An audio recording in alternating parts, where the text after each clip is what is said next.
The two most important things that I read today were written by friends of mine with whom I always have light and easy conversations that never get to the depth displayed in their writing. The first is from the brilliant filmmaker Rodrigo Garcia, who I've had the honor of working with. He has published a piece in the New York Times entitled A Letter to My Father, Gabriel Garcia Marquez. Gabriel Garcia Marquez, the Nobel laureate in literature and author of 100 Years of Solitude and Love in the Time of Cholera. Gabriel Garcia Marquez died 6 years ago, and in the letter, Rodrigo wonders what his father would have had to say about our world being gripped in a pandemic. You said once that what haunts us about epidemics is that they remind us of personal fate. Despite precautions, medical care, age, or wealth, anyone can draw the unlucky number. Rodrigo Garcia speaks for me, and I'm sure many of you, when he writes, I'm still in a fog. It seems for now that I'll have to wait for the masters, present and future, to metabolize the shared experience. I look forward to that day. A song, a poem, a movie, or a novel will finally point me in the general direction of where my thoughts and feelings about this whole thing are buried.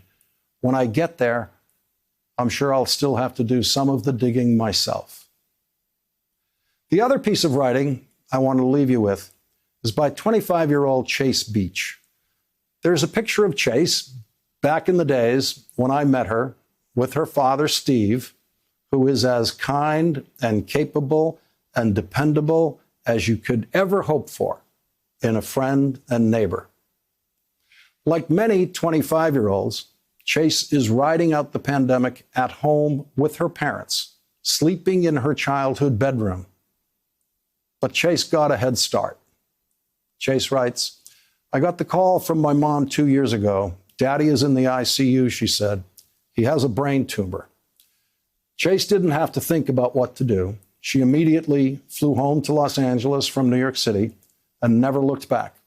She gave up her promising job, where she was getting promotion after promotion, and devoted herself to taking care of her father. Now, Chase is not the only one of her friends who is worried about her parents' health. Many other 25-year-olds whose parents have aged into the higher risk group for coronavirus have a new worry tonight that they didn't have at their last New Year's Eve party.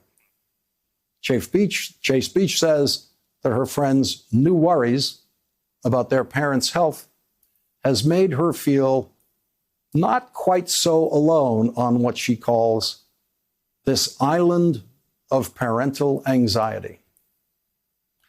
Since the quarantine began in Los Angeles, Chase's life and her father's life haven't changed too much.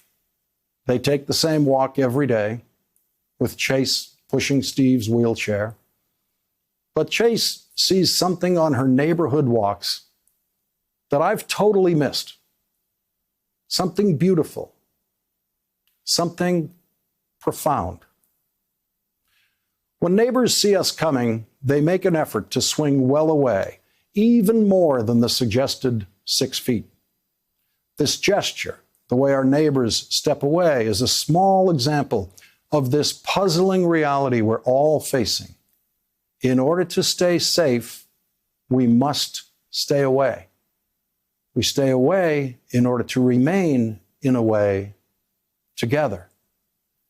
If we are afraid enough of one another or for one another, we may be able to save each other.